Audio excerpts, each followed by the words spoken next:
السلام علیکم۔ لوگوں کا یہ خیال ہے کہ ملک ریاض صاحب نے بیریا ٹاؤن کو لاوارث چھوڑ دیا ہے اور اب وہ یہاں کبھی واپس نہیں آئیں گے۔ وعلیکم السلام۔ ہر خیال لوگوں کا جو ہے وہ قابل قبول نہیں ہوتا۔ ملک ریاض صاحب نے یہ جو بیریا ٹاؤن کراچی بنایا ہے، یہ ایک ان کی زندگی کا اہم ترین پروجیکٹ ہے اور ڈریم پروجیکٹ ہے۔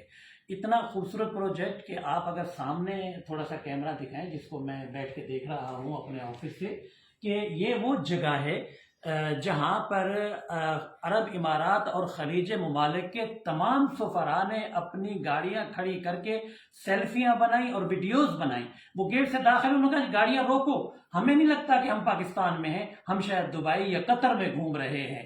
جب یہ سین نظر آیا اور دنیا نے دیکھا تو ملک ریاض صاحب کا سر فخر سے بلند ہو گیا کہ آج کم از کم ترقی یافتہ ممالک کے لوگ بھی میرے پروجیکٹ کی تحسین کر رہے ہیں۔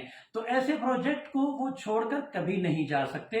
انشاءاللہ تعالی عنقریب وہ آپ کو اس پروجیکٹ میں نظر آئیں گے اور آپ کو یہ پروجیکٹ دن بدن ترقی کرتا ہوا نظر آئے گا۔